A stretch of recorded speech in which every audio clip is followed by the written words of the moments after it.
Sean todas y todos bienvenidos a una clase más de lengua y literatura. Mi nombre es Vinicio Manotoa Benavides y continuaremos hablando sobre el análisis estructural de textos narrativos. En esta oportunidad vamos a ver la focalización. Muchas de las veces los escritores o las personas que crean ficción, pese a sus intenciones, no pueden contar todo lo relacionado a un hecho, debido a la complejidad que supone hacerlo. Aunque parezca sencillo, por ejemplo, contar lo que se hace en un día, hay muchas cosas que están sucediendo. Si yo, por ejemplo, me sirvo de merienda, por ejemplo, un pescado, tendría que contar qué clase de pescado es ese, quién lo pescó, dónde fue pescado, cómo se llamaba esa persona.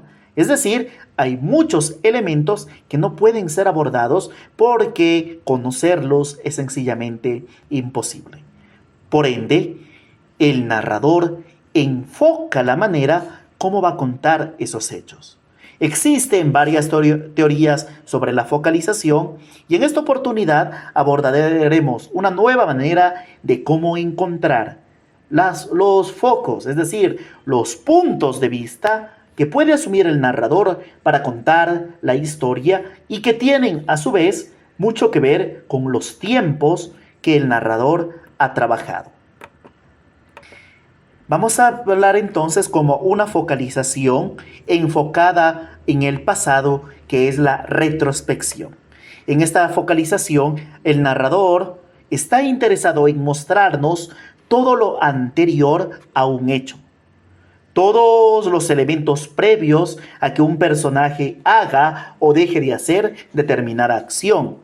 La retrospección es la mirada que se hace al pasado del personaje o de la historia, con el objetivo de buscar un sentido del presente, pero en el pasado. Es decir, para comprender un estado de cosas actual, se precisa regresar la mirada atrás para poder saber los pormenores que han llevado a esa consecuencia. El pasado, por tanto, nos da una historia social e individual, pero también puede ser la memoria, los recuerdos o los conjuntos de recuerdos llamados reminiscencias. Otra forma de focalizar las acciones que utiliza el narrador es enfocarse en el futuro, la prospección. El objetivo de este tipo de focalización es que el narrador quiere enfatizar las consecuencias. El podría ser, el podría suceder, lo que podría pasar. El ¿qué pasaría si? Por tanto, definimos a la prospección como la exploración de las posibilidades futuras de un personaje o de una historia. Estas posibilidades pueden darse de varias formas.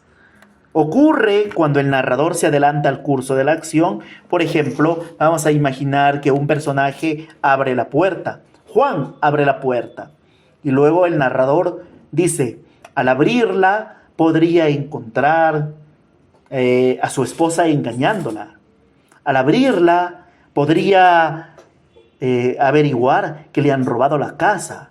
Al abrirla, podría no encontrar nada. Al abrirla, todo estaría en orden. Son posibilidades.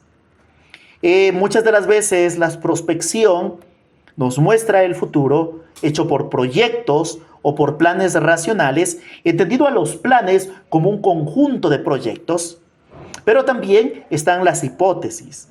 Por tanto, muchas de las prospecciones a veces son representadas por delirios que ciertos personajes tienen, por los sueños, por los deseos o por los anhelos de esos personajes.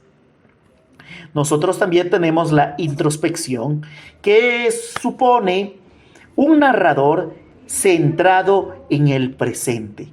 Y ese presente es a su vez una autoobservación. Es una observación personal que permite que el personaje o el narrador conozcan su propia situación. Por ende, es la reflexión sobre el sentido existencial del individuo, donde se profundiza los sentimientos, los pensamientos, el comportamiento y la percepción. Es ante todo un lugar de autocuestionamiento. ¿Quién soy? ¿De dónde vengo? ¿Hacia dónde voy? Teniendo en cuenta la complejidad que supone encontrar los tipos de prospección, vamos a pasar, por favor, al ejercicio práctico, para lo cual vamos a leer algunos ejemplos y vamos a ver qué tipos de focalización se encuentran presentes en esos textos. Vamos a utilizar, a ver, acá un texto pequeño. Sí, este texto que son las primeras líneas de Transporting the Welsh, que dice: Sick Boy sudaba a chorros, temblaba. Yo estaba allí sentado, concentrado en la tele, intentando pasar del capullo. Me cortaba el rollo. Traté de mantener la atención sobre el video de Jean-Claude Van Damme. Como sucede en ese tipo de películas, empezaba con la típica escena dramática. La siguiente fase consistía en ir acumulando tensión mediante la presentación del villano y hacer que la débil trama mantuviese su cohesión. De todas formas, de un momento a otro, el viejo Jean-Claude estaría listo para ponerse manos a la obra y repartir candela en serio. Renz, tengo que ir a ver a la madre superiora, boqueó Sick Boy, sacudiendo la cabeza.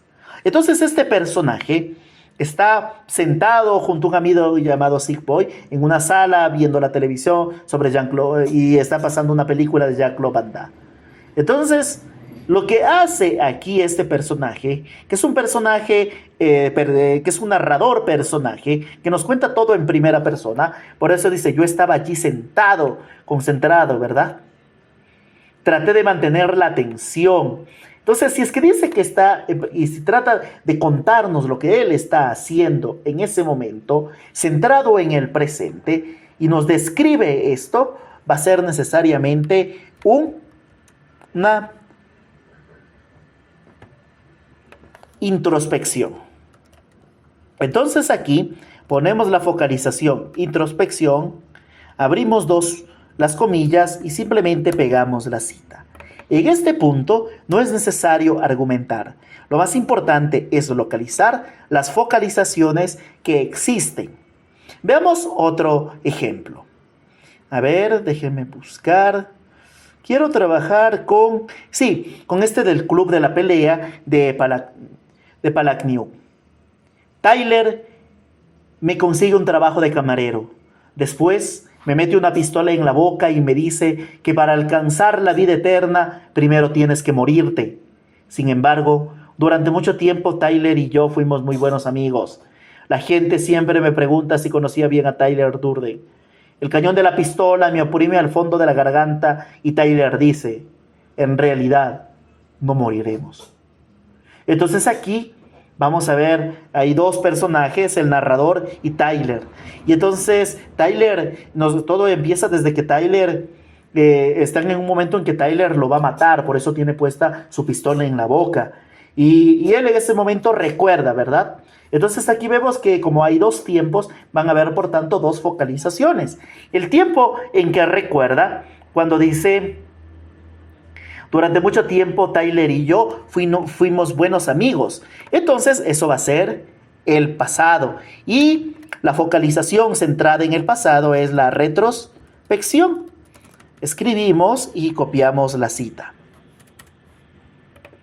Pero también está centrada en el presente, especialmente cuando encontramos estos elementos que dice, el cañón de la pistola me oprime al fondo de la garganta, y Tyler dice, en realidad no moriremos. Esto que está centrado en el presente es una introspección. Entonces vamos a ubicar aquí introspección.